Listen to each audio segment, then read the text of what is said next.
भइल बाटे पागल के दासा।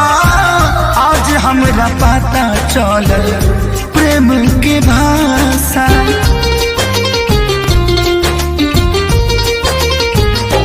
हाँ पगली के भइल बाटे पागल के दासा।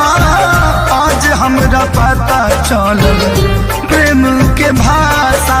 रोते रोते मिले हमसे आयल बड़ी, रोते रोते मिले हमसे आयल बड़ी।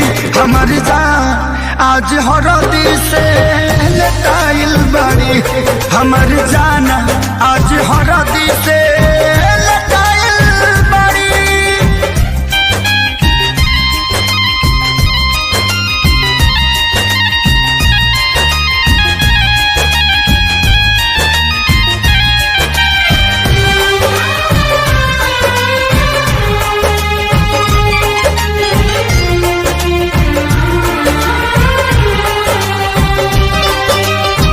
घर परिवार देख खोजत होई जा, छतिया पमुड़ी धके रोवा तारी एही जा।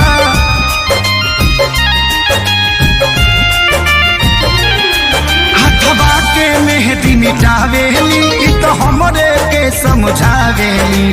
अखिया बाल राइल पागा लाइल बड़ी, पागा लाइल बड़ी। हमर जान आज हरद से लटाइल बड़ी, हमर जाना आज हरद से लटाइल बड़ी।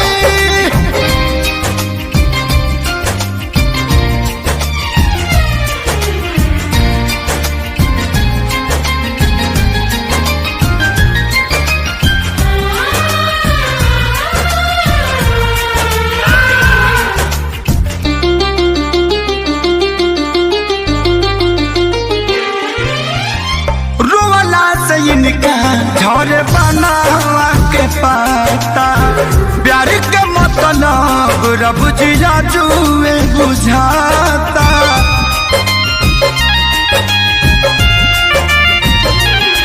हम इनका से तनिको खफा नहीं थी, काहे की जान बेवफा नहीं थी। अखिलेश के खेसारी खाती भुलायल बड़ी, अखिलेश के खेसारी खाती भुलायल बड़ी।